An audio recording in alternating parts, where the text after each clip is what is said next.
Hey guys, day 4, the last day of Star Wars Celebration just finished, and we got our first look at the live-action series coming to Disney+, The Mandalorian. I'm Scott. I'm Nick. And today we're going to be talking all about our thoughts on The Mandalorian.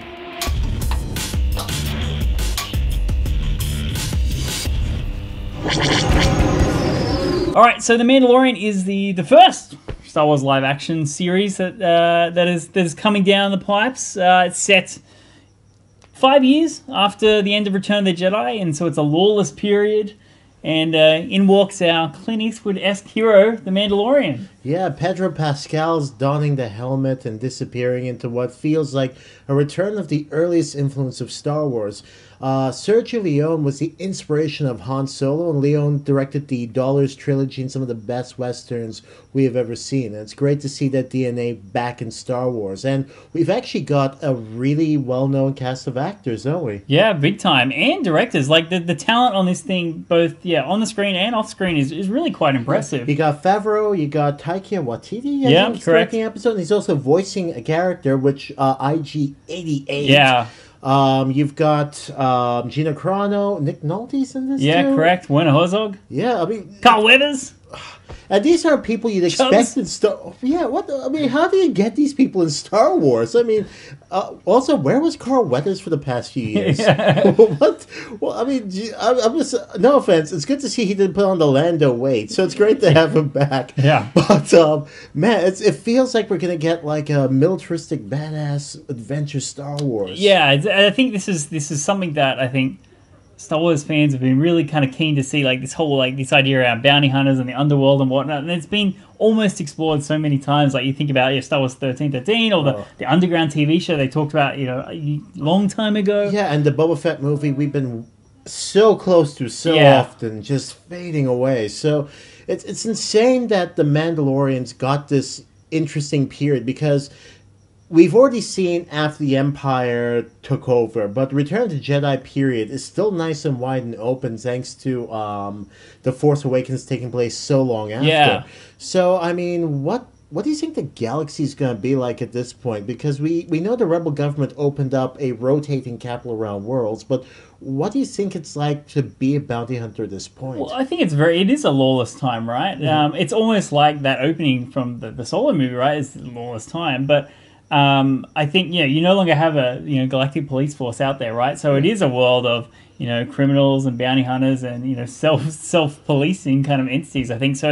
I think it does really open up that kind of scum and villainy kind of look that we love so much about Star Wars, and I think it's a really great opportunity to explore those things that often just kind of get put to the side of the films. We've got 8 episodes coming at us. I imagine 40 minutes long. Is that enough though? 40 minutes. Well, that's. I think this is really the first time they've kind of gone down this route, right, with a live action show, and I can't imagine it's not going to be successful. So, but I think it kind of really is going to set the bar for what's going to come. So let's talk the Empire. We've heard some interesting stories about how the Empire will be playing a role in this, but what about the 501st? Their story for this? Yes, this is pretty neat. So basically Dave Filoni, who's obviously from Clone Wars and Rebels, he's a director, he's a producer, and he's directing one of the episodes. I guess they had a lack of stormtroopers, and so he gave his friends at the 501st a call, so they come on down. Wouldn't tell them why.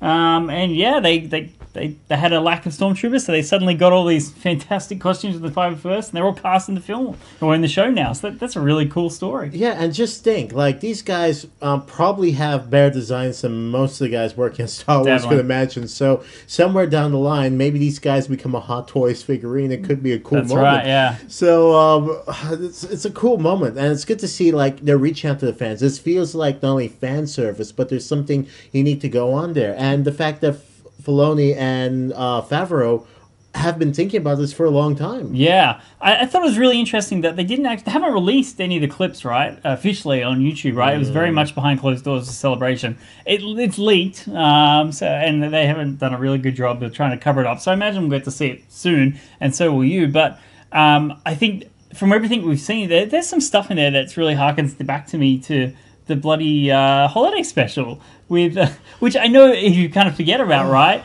But the animated section of the holiday special was the first time we saw Boba Fett. Yeah. He's holding that big like cattle prod gun, which is what the Mandalorian's showing. There's even a shot where the that in the behind the scenes footage they showed the Mandalorian sitting on like a dewback, some sort of creature which looks exactly like Boba Fett who was in the animated show was like riding some like water creature or something. But it harkens back to these kind of some of these images that we've been seeing.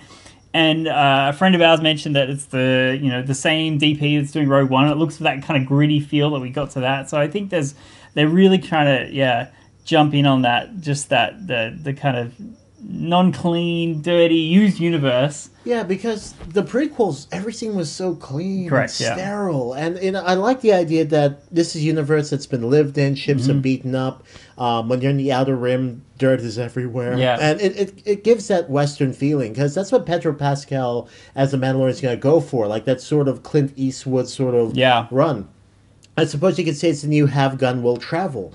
The weird thing I find is it's now we're getting this Western Star Wars, and Netflix is probably sitting there going, oh crap, what are we going to do? Because Disney Plus and their announcements with this pretty much wiped out, what, 8 billion or something? Yeah, it's going to be quite impressive. So this is coming to launch on Disney Plus, in the US at least, on November 12th. We don't know where it's going to land in Australia, because we don't, Disney Plus has not been announced here.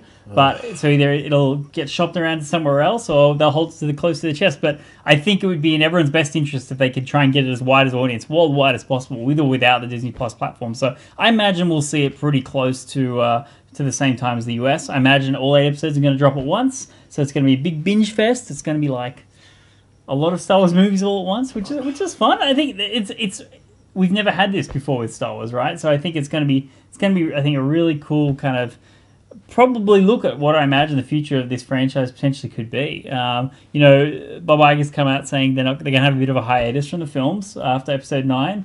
To reevaluate and figure out where they want to do things. So I think this kind of is a really cool and sweet spot. I think the only thing I could say is that it seems like it's taken them quite a while to get to this point, and we're going to be done in 8 episodes. So when's the next thing coming? Well, good point. I mean, it would be good if we got that Rogue Squadron series that fans have been wanting. I mean, or maybe, just maybe, Max Rilo and his band, just following Max Rebo, Nick. Oh, my goodness. Learn your elephant piano players.